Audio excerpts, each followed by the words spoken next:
So, hi everyone. Suzanne here, your group leader. Thanks for joining us this evening, and let me just mute that so we can't hear me double up. I've got Suzanne Roynon here to talk about her book tonight, and all I can say is that this book, Welcome Home, has literally changed my life.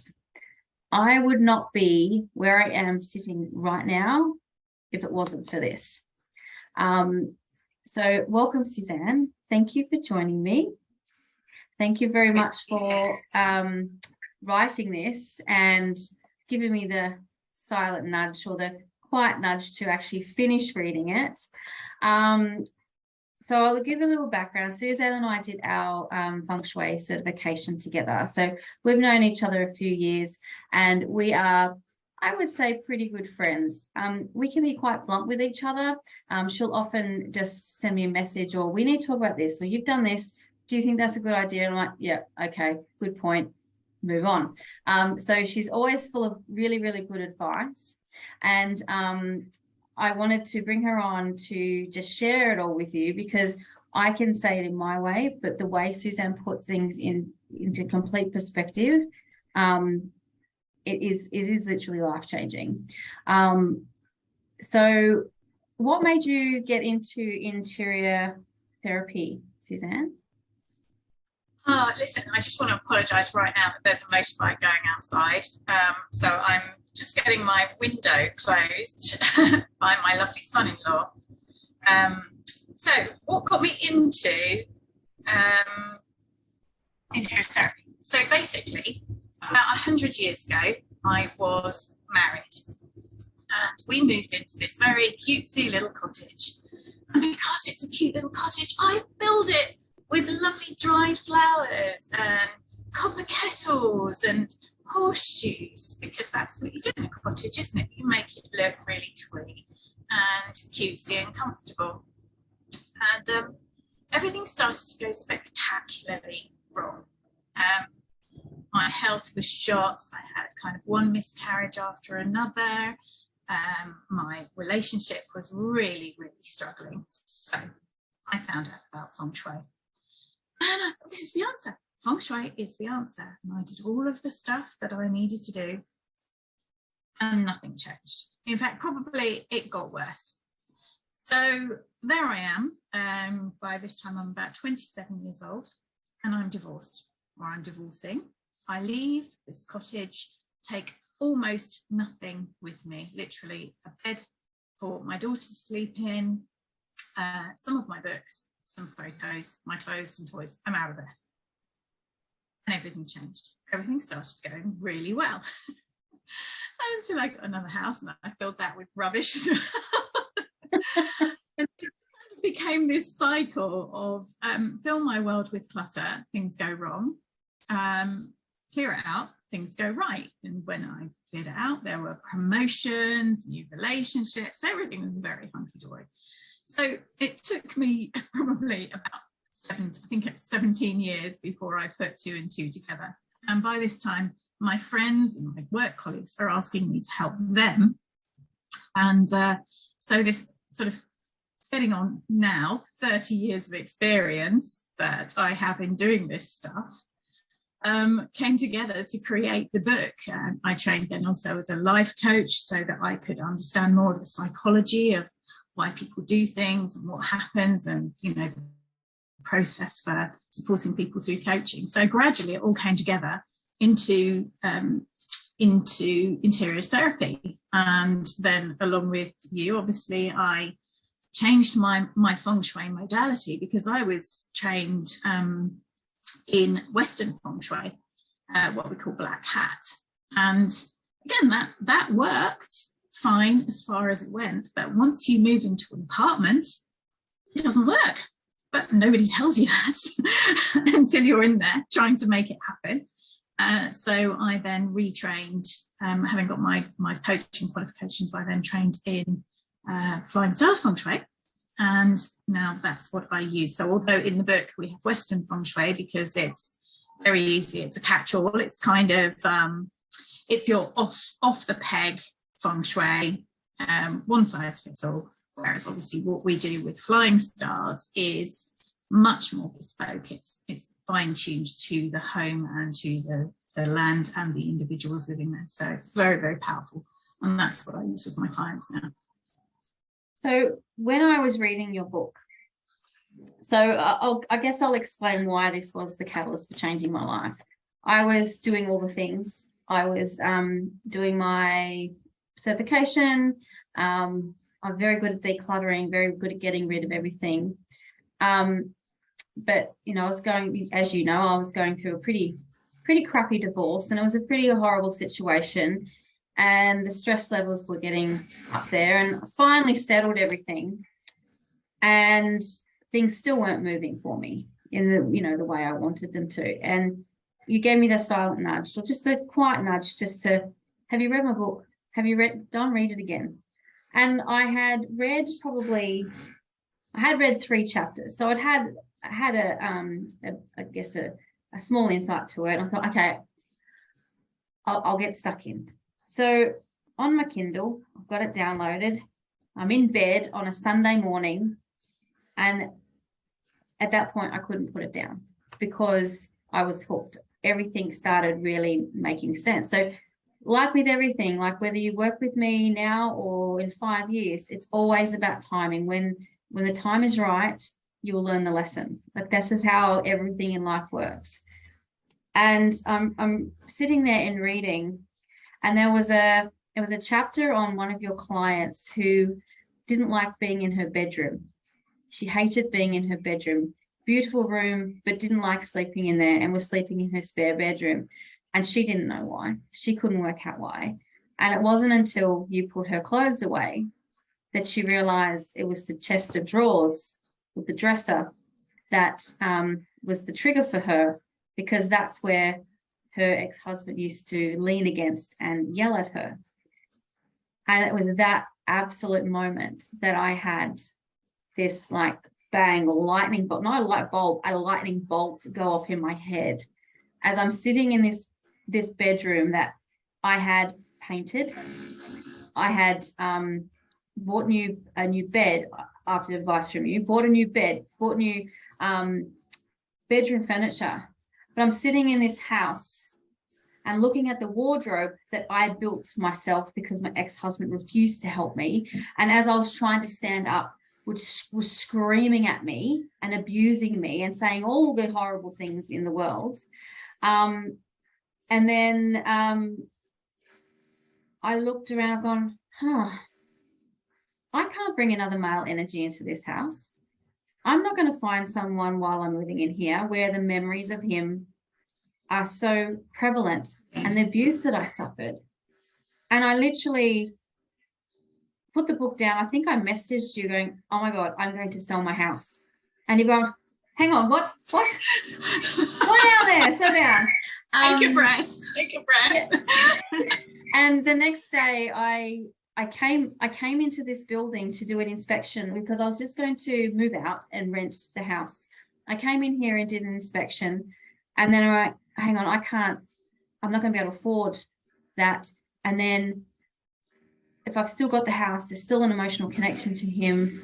I need to sell. And I need to sell the house.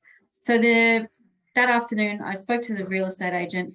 The next day I signed the paperwork. The Thursday, the skip arrived. And that's when it all started. The skip arrived on the Thursday, and I had it filled by Sunday afternoon. Chock-a-block. It was a 4-meter skip. It was huge.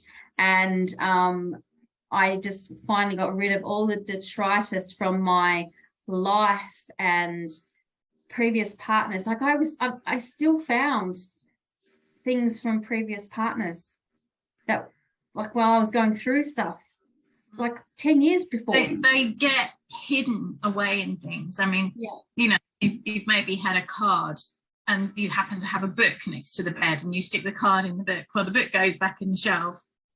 You don't realise the card's there until you actually flick through the book. And as you say, it could be 10, it could be 12 years later. And suddenly that wash of that person sweeps over you. Now, if you are extremely lucky, you know, yes, they're not in your life, but perhaps that was a mutual thing. Perhaps that was your decision, or perhaps it, you know, it just was about the wrong time, really. Yeah. And it doesn't hurt you massively, but more often than not, it comes with a minimum of regret, but possibly also angst, toxicity, trauma even. I mean, if it's been quite an abusive relationship, which I know we've both experienced at one time or another in our lives, you know, if you've had that degree of pain and onslaught on your life, and then it's right there in front of you, comes out of nowhere. But as you said, you don't necessarily realize immediately when it's stuff that you don't see anymore. So like your wardrobe, like Joanna's drawers, you know, in her bedroom. I mean, she didn't even live in the same house anymore. But she'd taken these drawers because they were expensive, you know, they were beautiful an oak set, you know, very expensive. So she took them with her. It didn't matter that she was living in a completely different place. They still had that impact on her, but it's at a subconscious level. So you won't realize it. You know, you might see a picture every single day of your life, but you don't realize at a conscious level that underneath your subconscious is going, oh my God, you know, we bought that together. And it's just impacting you at this low level, and it's a constant source of anxiety, stress, misery. So when you can't put your finger on why you're feeling so miserable, the first thing to do is really to get to grips with what's in your house. It's not about clutter. That's the one thing that I really want to emphasize. This isn't about doing some decluttering. This is about getting total clarity on everything that surrounds you. Yep. Yeah. So I went through I had a timber trunk that had all my photos in it. And I even went through that. And I had photos of children of people I'm not in contact with anymore. When we had a fall, like one in particular, we had a falling out. I don't even know what over, like it made no sense to me, but we had a falling out. And I had all photos of her son. Like, why have I got these? I don't need these anymore. You know, I found then photos of the ex's children in there, and I then messaged their mother and saying, have you got these images? Because I don't want to throw them away if you haven't got them. So I threw them away because I don't need to hold on to those anymore. And then I found all the wedding photos straight in the bin, even though there was some beautiful photos of me and some great photos of me with friends. It was attached to a negative experience, so I've thrown it out. The wedding dress went straight in the bin. Didn't worry about. The fact is, you still had it. Yeah. Even divorce, it was in a ball. It was in a ball in the bottom of the wardrobe, but it was still in the wardrobe. This isn't what I'd already gotten rid of that, 12 months, 18 months prior.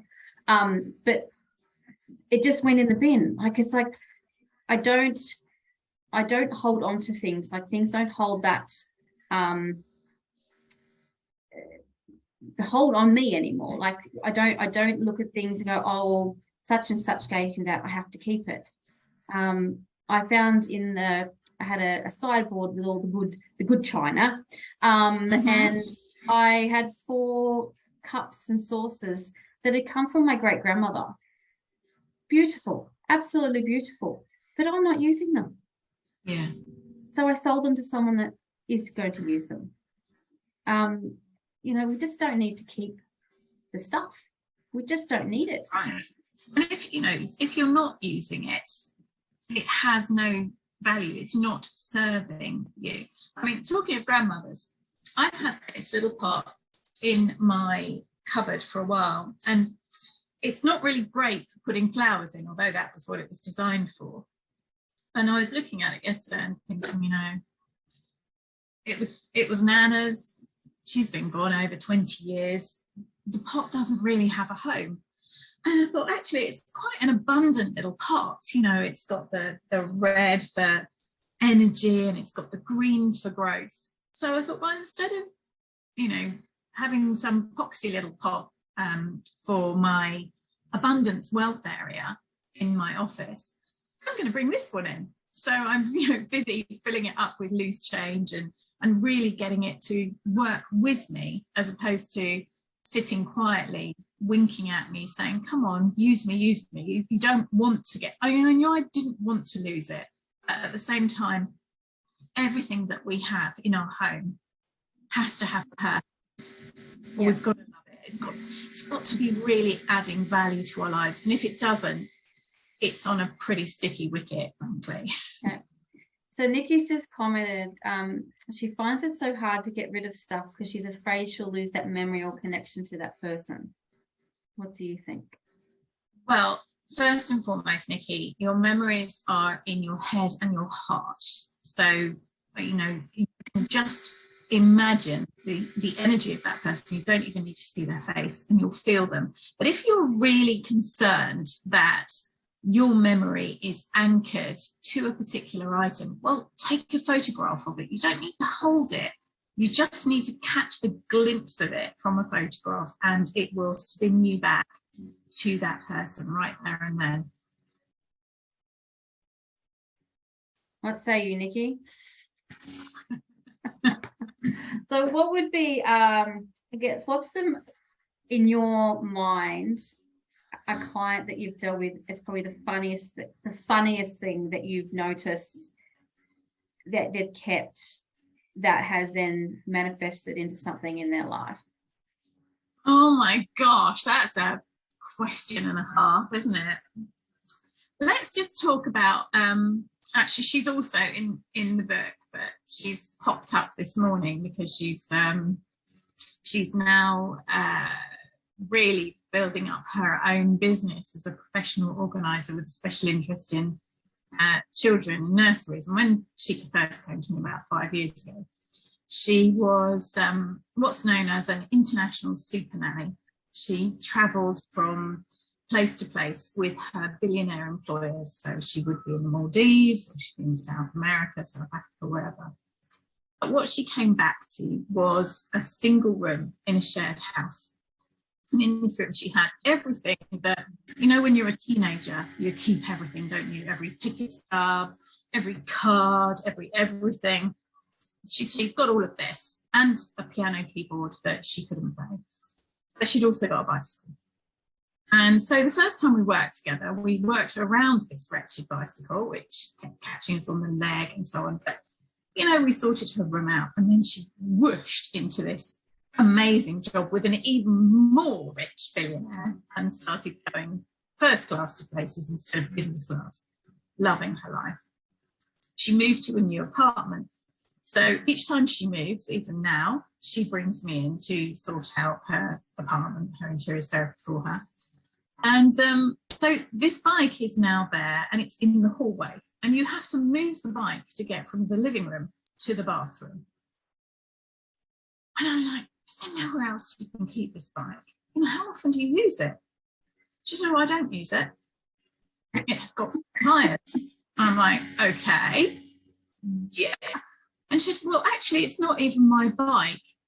It belonged to the ex-girlfriend of my ex-boyfriend. And when she left, he didn't want it around his place, so he gave it to me.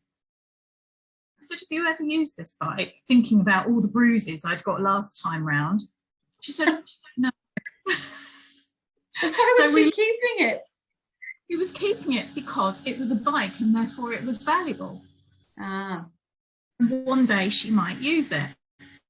So we literally sellotaped a note onto the seat which said, free to a good home, P.S. the tyres need pumping up. Stuck it outside the front door of her apartment, and it had gone in like 30 minutes. Off to a new home, somebody's using it. Suddenly, she's got all of this space in her apartment. She doesn't have to do battle with a bike every time she wants to go to the bathroom. What a change. It just literally changed her life. Yeah. Who keeps in the way? Loads of people, as it turns out. She's not the only one. But, you just stop seeing it.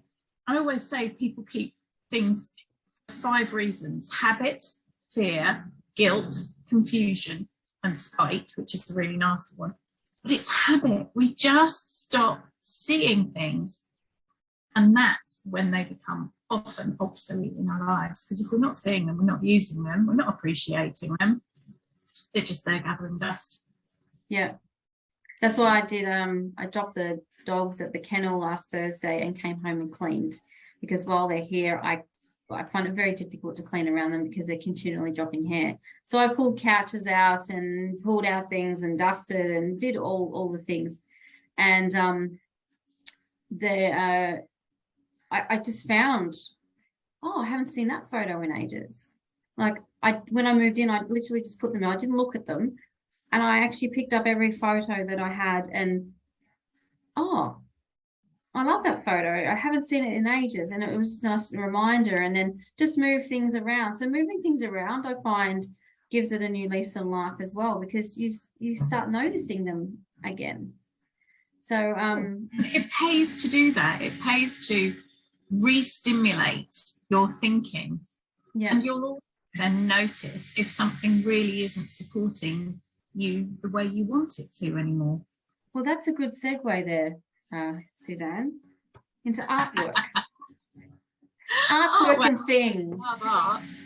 And what things represent for you. So I have done a webinar in here about art because as a preface, I have learned a lot of my stuff from Suzanne, because she's very, very knowledgeable and everything she's told me makes sense. So I'm happy to shout from the rooftops. But artwork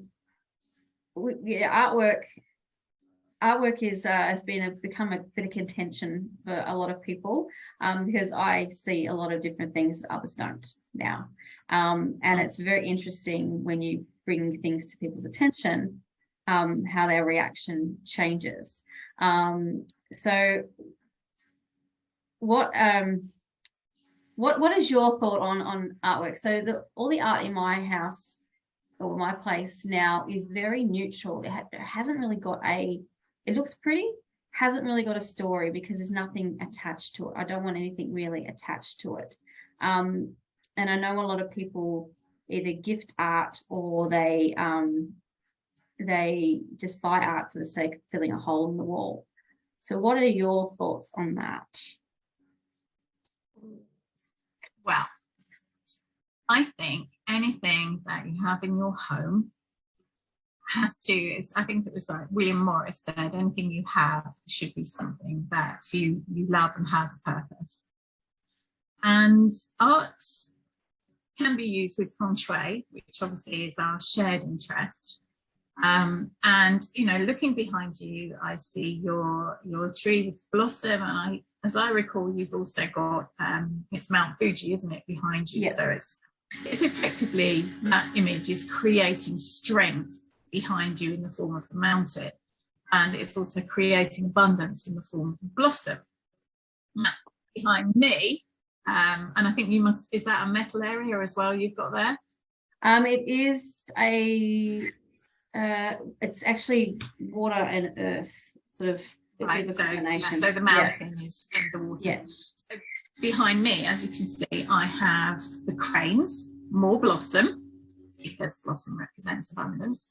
And I have the cranes because at some point I will be open, or I am roughly beginning to be open to the concept of having a new relationship. And you can see that with those cranes, the cranes are a symbol in Feng Shui of love and longevity.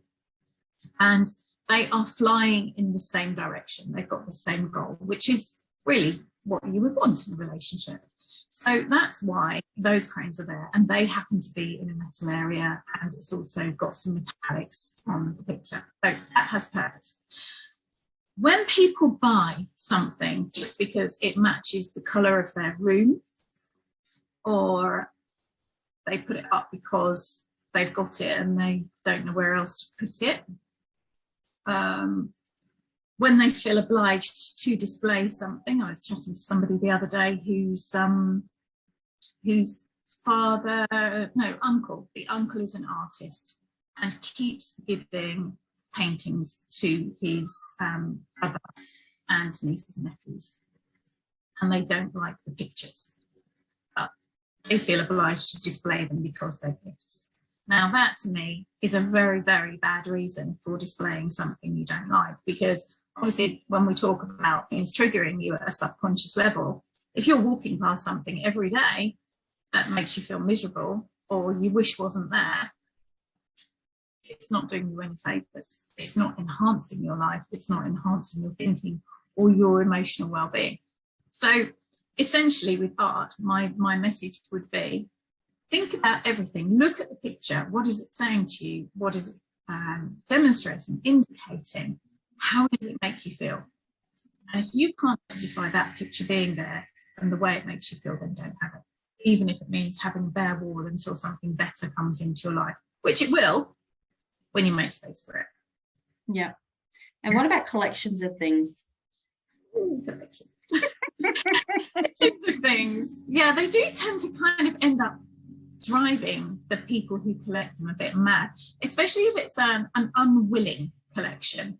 So, for example, my lovely mom was a teacher, and so people perceived her as very wise. So when she finished her teaching career, she kept getting gifts of owls because she was a wise owl. And that's gone on. You know, she retired probably getting on for 30 years ago, and still most birthdays and Christmases, she gets a whole flock of owls, which she then feels obliged to put on the mantelpiece or, you know, all around so that they can be seen when people come to visit. She doesn't like them. They're really sort of imposing on her life now. But she's far too nice and kind to not display them or say to people, please don't give me any more owls. Another situation I've worked with in the past is a lady who collected pigs. And she was a voluntary collector of pigs. And she had them everywhere. And she met this nice guy who was super fit and very, very handsome. And they got married, and he moved into this sort of pig-laden house. And within a couple of months, he was just lying on the sofa in his piggy boxer shorts with his tummy bulging over the top, not getting up, not doing anything. He basically turned into a pig. So they divorced a couple of months later, and he started his life again pigless. She took her pigs on and had the same thing happen over and over again. She couldn't understand why these hot, sexy guys just turned really porcine, you know. So yeah, I think just be very, very cautious with any form of collection, and especially the dolls with the creepy eyes. Oh, that's funny. I was at dinner the other night with some people, and they were talking about they had a friend that was an artist, and it was making these creepy dolls. I went, oh, okay. That's interesting. I said, did you ask them? No, we didn't ask them, but she keeps now gifting them to us. And I said, so give them back. She said, well, we can't hurt her feelings. I said, well, what do you want, a creepy doll living in your house? Like, what are you doing? And he said she sells them for $900 a pop. She sells them to like quite famous people have got a collection of them, but they were horrible. They were frightening. And I said, just start moving it out of the house. Like, put it in a cupboard, take it from the cupboard, put it in the garage, and then just slowly move it out of the house so it's not in your space. I said, because you don't want to see it. They are creepy. They're scary. Oh, that's a good idea. And then the other one said, oh, we've given this piece of art, this artwork with photograph. We don't like it. What do I do? I said, tell them the frame broke. Tell them the frame broke. You don't have to put it up. Just tell them, or you rotate your art. You haven't got any room for it, or you just make an excuse. You don't have to tell the truth with something like that if it's going to hurt someone's feelings. But you're first and foremost the most important. You're one seeing it every day.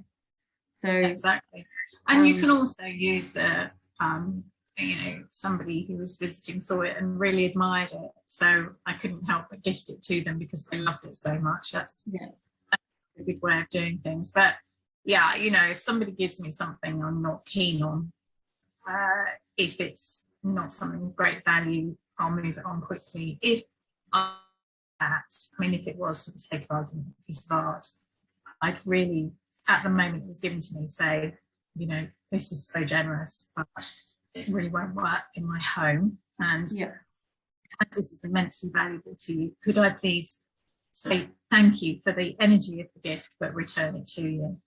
And that has worked on a couple of occasions with things I've really not wanted. Yeah. I don't think gifting someone maybe a gift certificate to buy a piece of art is a different story than buying them the art. Very different. Yeah. You know, I think with interior therapy, you really start to respect your own space and also think more clearly about what you give to other people, because you don't want to create issues in their home, just as you don't want issues in yours. Yeah. What's your take on Buddha? The Buddha is a very, very important spiritual symbol in this world. He is a symbol to practicing Buddhists for peace, harmony, and an entire lifestyle which a Buddhist will adhere to. And a Buddhist will keep their Buddha on a shrine which spends most of its day closed. There's a special name for the shrine which escapes me for the moment, but their Buddha is never on display in a home. And that's because it is immensely disrespectful for the Buddha to see you in any compromising position, naked, in bed, having sex, any of these things. It's just not what you do in front of Buddha. But the other angle that I have learned over these many, many years is that when people have a Buddha in their space, especially in their bedroom, now the Buddha left his family and he chose a life of spirituality, solitude, poverty, and really just being completely insular. He lived on charity, basically. And what I see often in the bedrooms of women who are alone, don't want to be, or their relationship has stagnated to the point where there's no sex life anymore, they're feeling very, very alone. You know, the partner might be sleeping in a different bedroom now. It's all over, bar the shouting. They've all got Buddhas. And when we take the Buddha out of the space and we relocate it either completely out of the home or into the knowledge and spirituality area, if they're really attached to it, and start treating the Buddha with the respect that he deserves, things get better. But I think if people who aren't practicing Buddhists disrespect such an important deity, then it will backfire and they will experience issues with their finances, feeling alone, even in a relationship, and potentially being abandoned. All of those things do seem to be part and parcel of living with Buddhists in your life. And, you know, I've seen there are some. Just excuse me, I have to close my door because my dog's having a coughing attack. Let me keep rabbiting on. So there have been articles about celebrities in certain celebrity magazines, and you know, these people who don't seem to meet the right person, or they have one disastrous relationship after another. And you know, they do the sort of hello thing, or you know, let's look around the gracious residence of this particular superstar, and there'll be a line of Buddha heads on the windowsill. It's just like, well, no wonder this is like the executed heads of all your exes, you know. So I always want to just write them a letter and say, for goodness sake, get rid of the Buddhas and start living your life, because that is not what you do with such an important deity. So that's my. Yeah, and I had a glass Buddha head and a Sensi melt burner in the shape of was a Buddha head as well. And it's amazing how different things felt after I got rid of them. after I learnt all of this. Like I used to have it in my home. I used to have a wooden carving in my home. I had in one of my old houses, I had a sitting Buddha in the backyard, and you'd walk in my kitchen and you'd look out the window and you'd see it sitting at the end of the yard. So I've been there, I've had it all, but now reflecting back, now I've got rid of them, and what was happening for me at the time, it makes so much sense. It describes exactly what goes on, doesn't it? But yeah, until somebody says to you, hey, tell me about this, you Yeah. just don't realize, you don't think about it. yeah, Buddha's such a, every decor store has got a line of Buddhas. Every time you go to TJ Maxx or TK Maxx, there they are, just waiting for you, because they'd like you to believe that this is going to create this lovely Zen spa-like environment for your home, and it isn't. It's to make you more miserable. So yeah, that's my take on Buddha. Yeah. Well, has anybody got any questions? Because we've been talking for half an hour, and Suzanne and I can talk for hours. So I'll hand it over to the mob on Facebook who are watching. So have we got any questions? So yeah. So Helen just wrote, oh my God, I have a collection of vases given to me by a woman who hated her mother. The vases belonged to the mother. I think you might want to move them on, Helen. And Kristen, this is me. My mum is an artist, but I love her pics. My hubby, not so much. Well, I don't know what to say in that regard. Happy wife, happy life, maybe. No, I disagree, because if you share a home, and what those pictures mean to you, if they don't mean the same to your husband, you need to be thinking about where you're positioning those really, really carefully. So Suzanne, I think you'd probably concur that keeping them in the east is going to be the least worst option, would you say? Yes. Team, you've got to respect what everybody thinks, and if Yeah. somebody really like it, it's difficult to justify it being there. Yeah. Kirsty's asked, where do you take the Buddhas? So you can take any of your Buddhas to any of the local Buddhist centers. They will have a room where they store them. And because they don't throw them out, don't give them away, just take them to the local Buddhist center. I actually drove past one the other day in Holland Park here in Brisbane. Yeah, so you can just drop them off there. There are a surprising number around. I mean, you're not aware of how many Buddhist centers there are, but they welcome them in. Even broken Buddhas, they will welcome and give a home. Yeah. Because the day is so very important to them. Yeah, for sure. Well, you only got to go through Thailand, and when you leave Thailand, there's just notice upon notice: do not remove the image of Buddha from the country. And we all do. We all take it out, but you're not supposed to. Okay, Nikki, if you had one tip for prosperity and abundance, what would you suggest as a change? Okay, I would say, Nikki, start with your southeast area of your home. Go through it for, at the first level, for clutter. Get rid of anything that's clearly clutter. And then look at absolutely everything else that you own and ask yourself how it's serving you. Is this adding to your life, or is it taking away? Should it be there? Does it represent wealth to you? Does it represent your financial well-being? Does it represent blessings in your life? If it doesn't, it has no place in that area. Make sure everything's really clean, tidy and organised. Get rid of all the dust bunnies behind them and just reclaim that space. Freshen it up, because the southeast of your home represents your financial abundance and blessings, and it deserves to be sparkling and fresh all the time. And Claire, so I'm looking at the Bagua map, and our 8-year-old's daughter is in the bedroom, is in the southeast corner of our unit. How can I turn this around to encourage our wealth?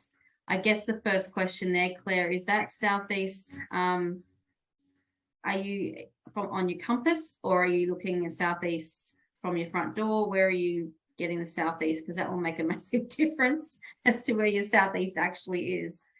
Always because if compass, folks. Yeah, so we work on the compass direction. So if the southeast in the compass direction, basically exactly what she said just for Taniki. But yeah, with your kids, how do you organize children's stuff?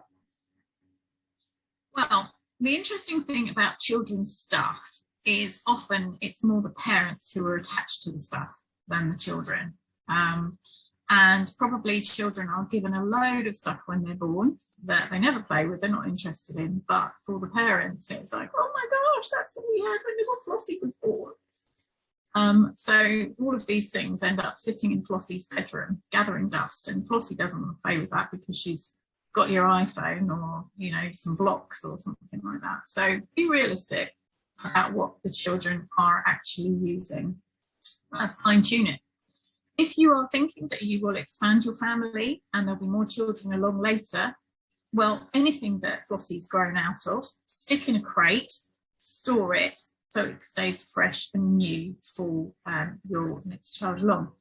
And really, what I would say is the most significant problem I see with children's bedrooms is that it keeps them much, if I say younger, if you decorate a child's room with minions, that's fine when they're 4 or 5, but by the time they're 6 or 7, they've outgrown them. And so you're sort of trapping your child in a bubble that they've outgrown, but you're not allowing them to outgrow. So always have your child's bedroom maybe a year ahead of where they are. You're not dissing their childhood, you're not, you know, washing it away, not at all, but you are respecting them as an individual. And of course, when they get to the age where they need a study desk, don't have it facing the wall, because you again limit your child's perception, their ability to move forward, to really see the bigger picture. So, you know, children's bedrooms you can do a great lot of stuff with, but you know, my daughter's now 28, very, very happy. Her bedroom never had toys scattered everywhere. She had one drawer of toys, and that was more than enough. She would read books, she would talk to me, she would ask questions, we would learn to cook. She had a full childhood without acres of toys and, you know, those bits that you walk across a carpet and then tread on and try not to swear. You know, those little mini toys gain us so many lives. Don't buy them. It's simple. Don't buy the little toys. Yeah. So that's bedrooms in a nutshell. Yeah, I think as they start getting older, stop buying them toys and buy them experiences instead, for sure. But they love it. They love it. Take a child to a ballet. You know, even if they're not remotely interested in dance, even if they've never considered it and all they're interested is in action figures, take them to a ballet. They will be entranced, absolutely entranced. Yeah. Well, thank you, Suzanne. So I could talk to you for hours, and we do a lot of the time. But where can they find you? I'm going to put the link up for your book, because I think everyone really, really should read it. If you're going to read any book, this is the one. Whether you're in a relationship at the moment, you're single, divorced, going through a divorce, combining families, you've got to read this book. So I'll put a link up. Relationship with yourself as others. Sorry? I was saying it's as much about the relationship with yourself as it is with others. Absolutely. So absolutely. Good one to grab. So I'll put an Amazon link up in the group on the bottom of the chat shortly.